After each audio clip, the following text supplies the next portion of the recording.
Good? Okay. So here's how it's going to work. First of all, I want to thank the people who put this on, the community organizations, Community Cycles, Cycles for Community, and the Boulder Mountainbike Alliance. And of course, thank you to Full Cycle for using the space here. They want to reinform you really need to buy drinks and buy food. Some of my favorites include the empanadas, the vegan bratwurst, and of course, the pretzel bites. With that being said, we're going to introduce our candidates, who you may already know, and get started with the questions. So first of all, we're going to do candidate introductions, and after that, we'll get into the questions. It'll be 2 minutes each for each question, and we'll roll through each candidate from one end to the other. So, first of all, candidate introductions.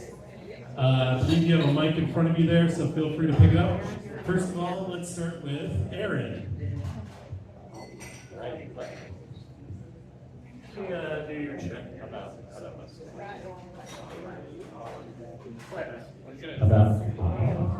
How long do I get for this now? 2 minutes. 2 minutes. All right. Good evening, everyone. Hi, I'm Aaron Brockett. I am your current mayor of City of Boulder.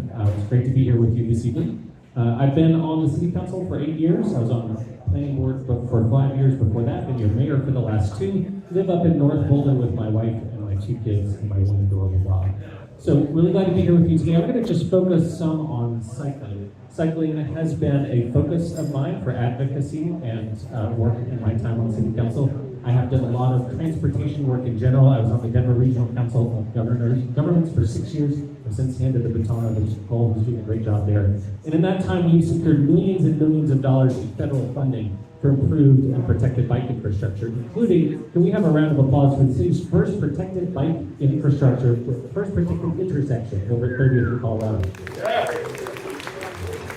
The land opening for that 11:30 tomorrow morning, so we'd love to see you all there. And we also recently got the funding for a great protected bikeway from Boulder to Longmont along with the Highway 119 corridor. Yeah. $25 million in federal funding for that, plus bus rapid transit as well. And I'll just mention that the safety has been a real focus of mine as well. 6 years ago, with the new council that took seated at that time, I looked around and said, what do I have in common with the folks who are out on council right now? And I said, I bet everybody will support cyclist safety. So that was my big initiative in that council, was the Vision Zero program, which at the time was called Towards Vision Zero. Well, it wasn't even Vision Zero yet. And so I made a proposal, can we please just have a Vision Zero? We should have at least a vision. And so the vision, the work that we have been doing since then was engendered at that time. And I'm proud to say with the collaboration of my colleagues that the Vision Zero action plan is extensive now, and it's a main focus for our transportation investments. So I'm thrilled to be here with you tonight, looking forward to the conversation, and thanks very much.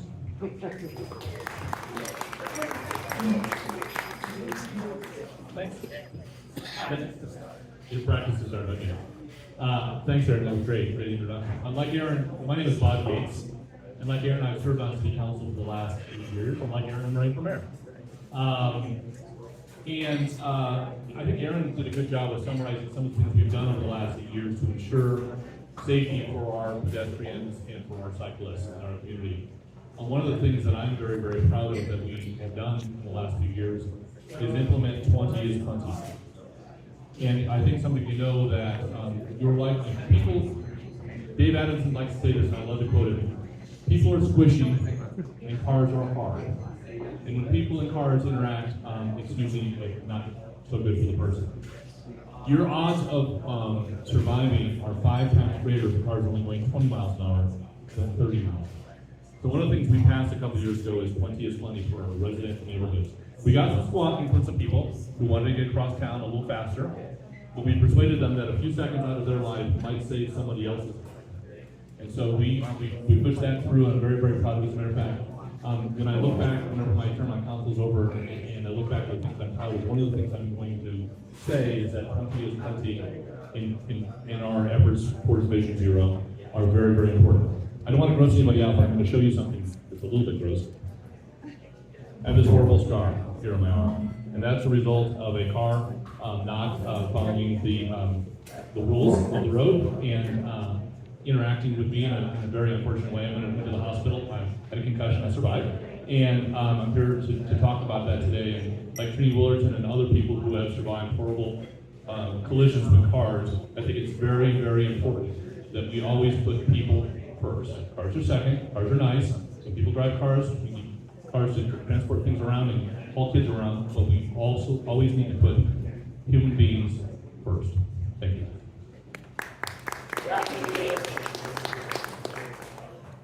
Good evening. Thank you all for being here, and thanks so much for hosting us today.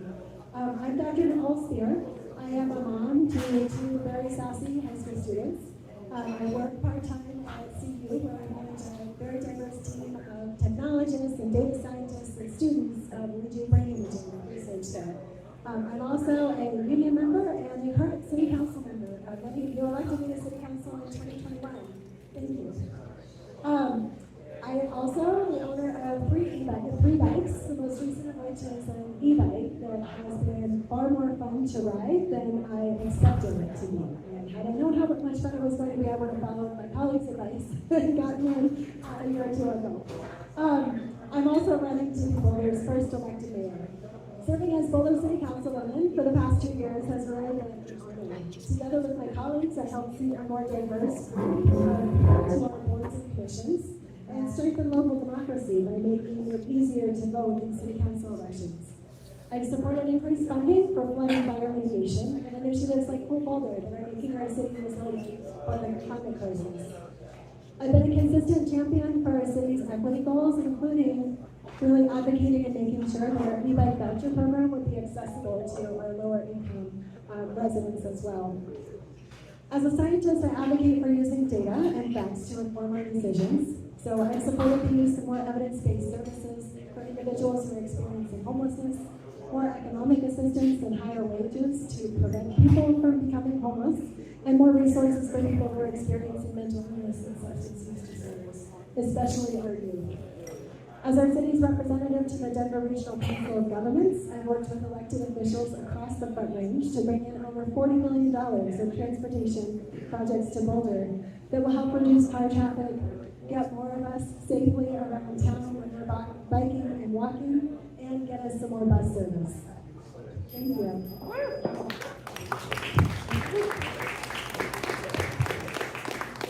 Thank you, candidates. So, the way this is going to work this evening, we're going to have 3 rounds of questions. First round is questions that our candidates have been provided with in advance, so they have very nice, well thought out, well planned, probably okay executed answers to these questions. After that, we'll have a round of questions that they don't know, which will be much more entertaining.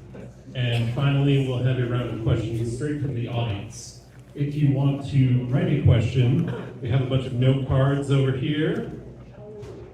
And you can go over, write a note card, and then grab another drink on your way back to your seat, because the bar is open the entire time. So, with that being said, we'll get into the first round of questions, and we're going to go sort of back and forth so nobody gets the first question every single time. So we'll start with Bob on this one, and then Nicole on the next, and Aaron on the third. The first question that they have been provided with already: in order to move the needle dramatically on reducing vehicle miles traveled and getting more people on bicycles, we will need to complete safe street systems so that anyone from 8 to 80 can have a reasonable expectation that a trip on a bicycle anywhere in town will be safe and comfortable. This may require hard choices around spending and traveling for vehicle reduction. Would you support eliminating car traffic lanes in favor of protected bike lanes on Iris Avenue? What other major thoroughfares would you propose to put on a road diet? Well, Iris Avenue is actually very near and dear to my heart because it's actually very near and dear to my heart. I live 3 blocks away from Iris, 3 blocks just north of Iris, just north of County and Linden. And 2 things that I observe on Iris, because I travel on it every day.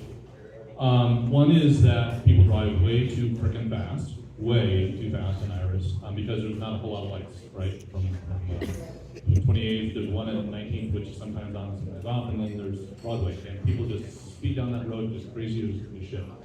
And the second, and this drives my wife, Katie, crazy, is people are, with their driving, always weaving into the bike lane. I mean, oh my God. God help us if someday somebody weaves into the bike lane, there's actually a bike in there. Iris is not a fun place to ride a bike on. The cars are whizzing by every day. I don't actually see a whole lot of bikes on Iris. And I think the problem statement we have to deal with is how do we create a safe place for cyclists and pedestrians along Iris Street? And it occurs to me that the obvious answer is to create a protected bike lane. My favorite protected bike lanes in as many places in town as possible. The challenge with Iris is there room for a protected bike lane? And I actually had coffee with our planning transportation director, Natalie Stifler, on Friday. We talked a little bit about the space that we have on either side of where the car lanes existing are. There's lots and lots of options. One would be to reduce lanes. That certainly is a possibility. One would be to create a protected bike lane on one side or the other, but not both sides. And New York City, oftentimes they'll do that. They'll bilateral bike lanes. The third is to have very, very wide sidewalks. Kind of like we have on Broadway, with the stripe down the middle where the pedestrians are on one side, the bikes could be on the other.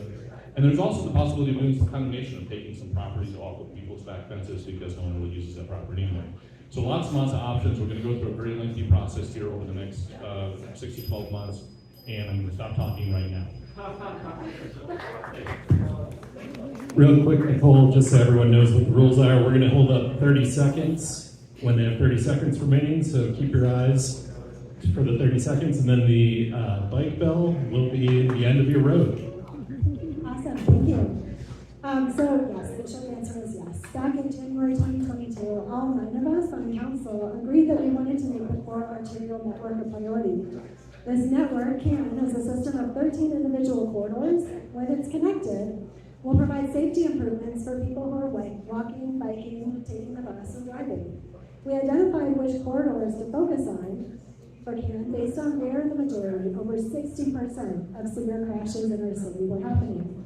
When we completed the protected bike lanes that we put into CAN for Iris Avenue, intersection enhancements along the network, pedestrian facilities, and transit facility upgrades that are part of CAN, we're likely to dramatically reduce the severe crashes in our city.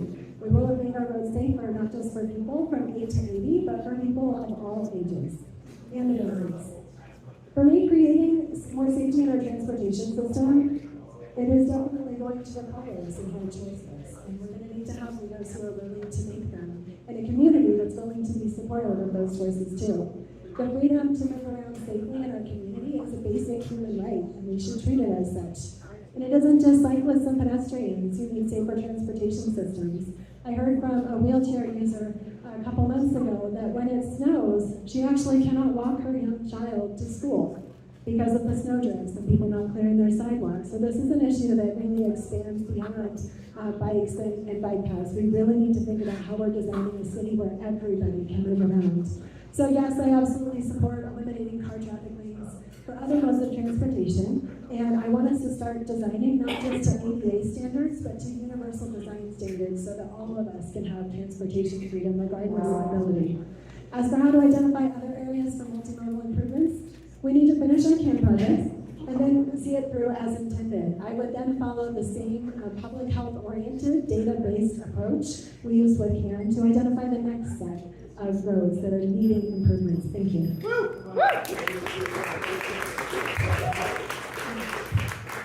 That was well said, Nicole. Thank you for that. Yeah, as Nicole mentioned, the CAN network is one of our top priorities for this council, the Yes We Can initiative. And we have TAB members, Transportation Advisory Board members who helped work on this, right? Ryan Schuhart and Alex Weinheimer and other TAB members who are here tonight.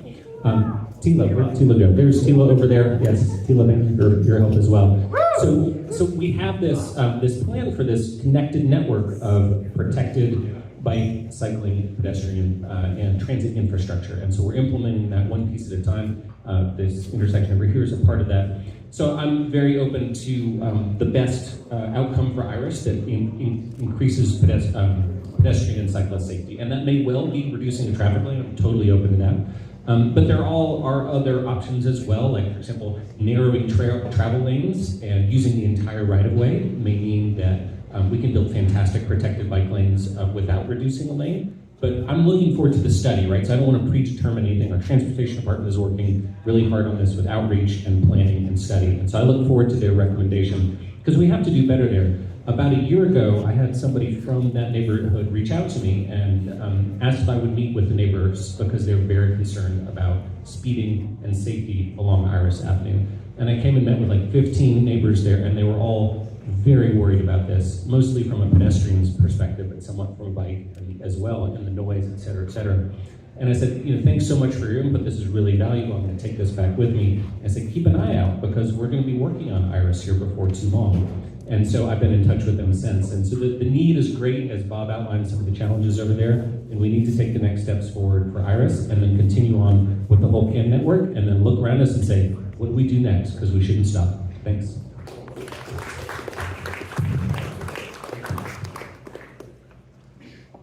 Thank you so much, candidates. Next, we will start with Nicole. And the question is, bike theft has reached epidemic proportions during the last council session. If elected, what specific policies or actions will you pursue to reduce bike theft? Thank you. This is a huge problem, not just for people losing property, but also for our transportation goals, because the people are afraid that when they ride their bike somewhere, it is going to be stolen. They are going to be less likely to ride their bike, and they're going to choose to use a car instead. Some people are stealing bikes for their own use, so providing more options for transportation that are accessible to everyone and give us all the freedom to move around the city ought to help reduce some of the thefts. But bikes are portable, and they are very valuable commodities, and cities have always had high rates of bike theft. So it doesn't mean we get to say that it's just too hard and we need to give up and we can't solve this problem just because bike theft has always happened. It does have a big impact on its victims. So my family has 2 teenagers, 2 adults. We have exactly 1 car. We've only had 1 car our entire 18 years in Boulder. We have had 4 bikes stolen during our time in Boulder, which is quite a bit. And we rely a lot on our bikes and our public transportation to get around. So having our bikes stolen every single time, it's taken us months to years to replace those bikes, making our lives more complicated and taking money that we haven't always had. The police department's new strategic plan focuses a lot on shifting to prevention to reduce crime. And there are things that we should be doing as a city to prevent bike theft. We can require developers and property owners to follow best practices for secure bike parking and install inverted U's bolted to the ground 3 feet apart so that we have less risk of losing bikes to theft. We need more bike lockers, and especially as we move away from parking minimums, let's move towards secure bike parking minimums, especially in multifamily housing. We never ask somebody to store their car inside their house to keep it safe. It's ridiculous that we ask this of people who have bikes. So let's make bike valet standard at all events. It's a much nicer experience when you have a fenced-in area and you can just leave your bike with staff and volunteers as you go and enjoy your event. We can also invest in and subsidize tech solutions. Thank you.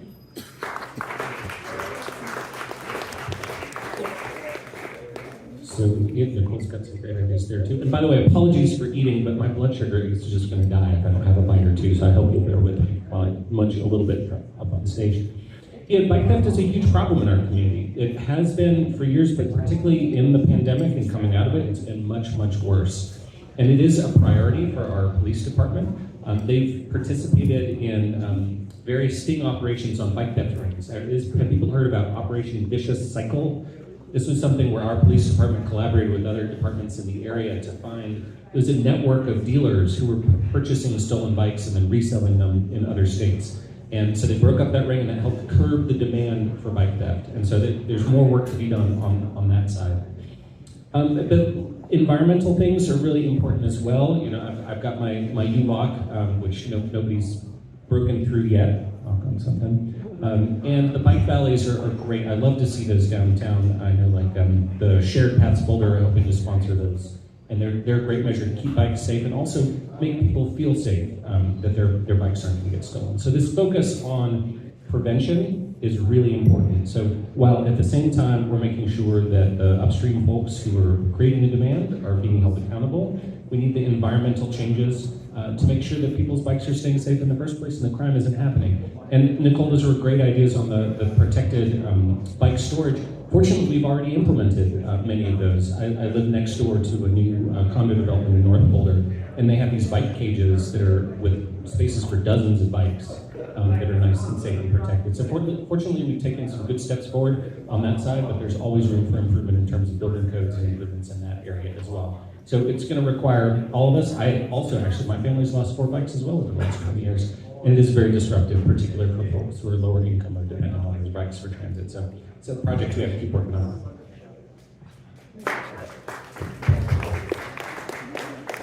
You know, I think it's really important when we talk about bike theft, not to shame the victim. It's not your fault that your bike got stolen.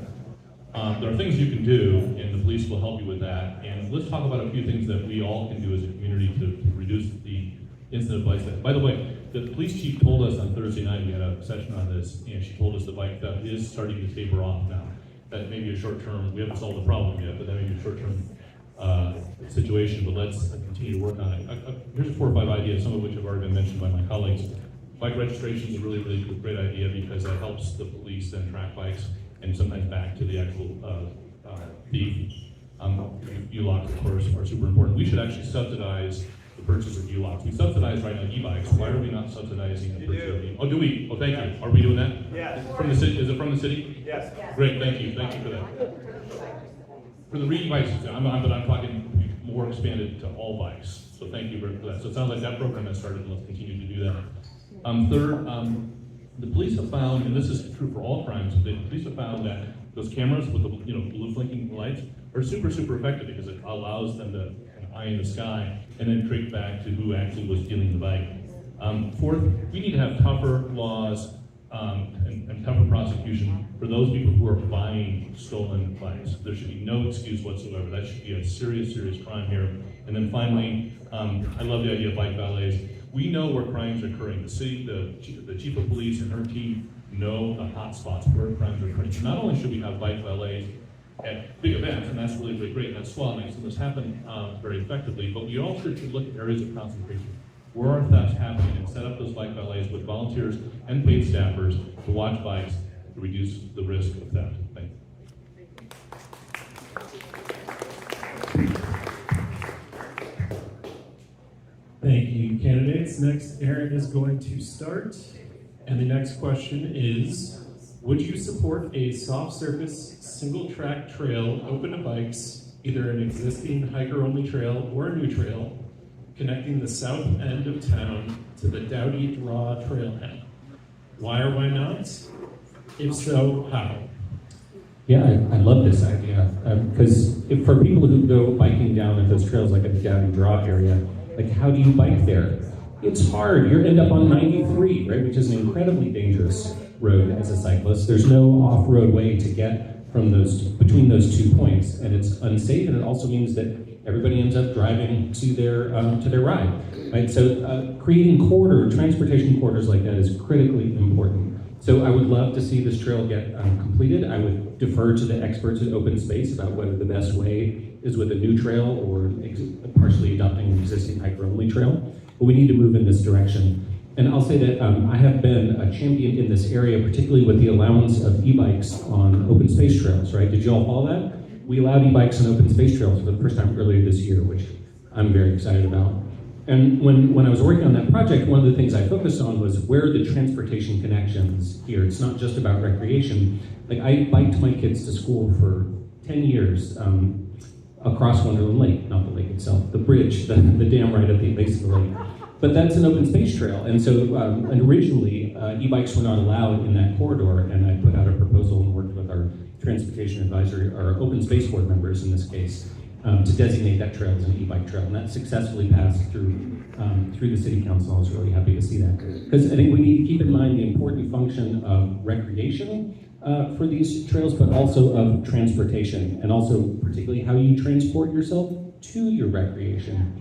And then the last thing I'll say is that now that e-bikes are allowed on open space, I rented a mountain e-bike and did the Dirty Bismarck loop a few weeks ago. Oh my goodness, that was the most fun that I have had in maybe years. So if you haven't had a chance to try a mountain e-bike, oh my gosh, they're amazing.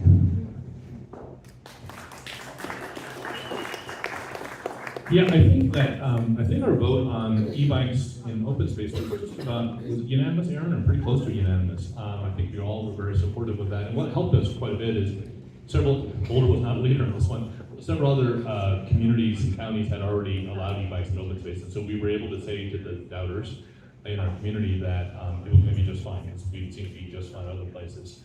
It's been about 10 years, I think, since the West TSA was debated in this community, maybe 2013 or 2014. And none of us were on council back then, but I do remember as a resident observing that it was quite a contentious fight between various factions. And these things don't have to be contentious. I think there is a place for preserving nature. I think there's a place for people who want to recreate, whether that's hiking or biking on trails. And I would love to dust this off again and have us sit down with all stakeholders, all the people who care about our open space and love it in various ways, to figure out if there is a way to make that connection. I know that it was a failed effort 10 years ago. I think that this is time now to bring that back and see if we can come up with a collaborative resolution that protects our open space, allows our hikers to hike peacefully, but also allows people who enjoy mountain biking to also enjoy the beautiful nature we have out there. And it seems to me that there's a solution here. I don't know what it is, and as Aaron said, I think we need to listen to the scientists, we need to listen to the environmentalists, we need to listen to our open space staff. But I have to believe that we can all get along here. Thanks.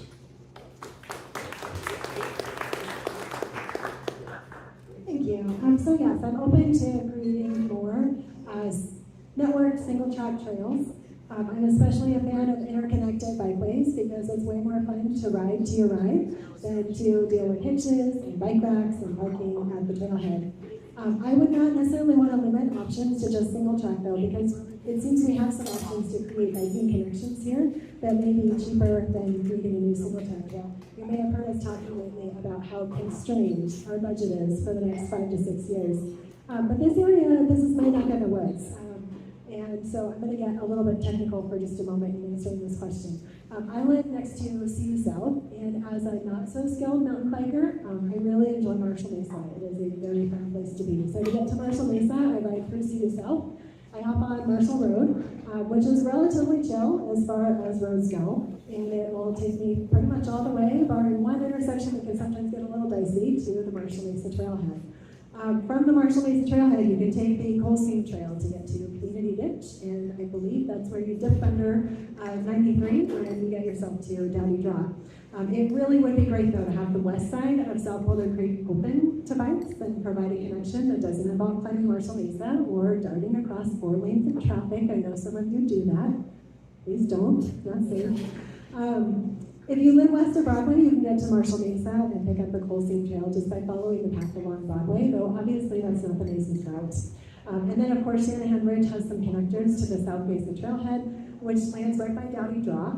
We could consider making one or more of these routes open to bikes, which would be a really nice way for people on the west side to get down. As we start working on the CU South project, one of the things I'm hoping we can do is open up some more connections between the east and west side of 93, which I think would help a lot of us who live in South Boulder, because I always feel so disconnected from everybody on the west side of Broadway. Thank you.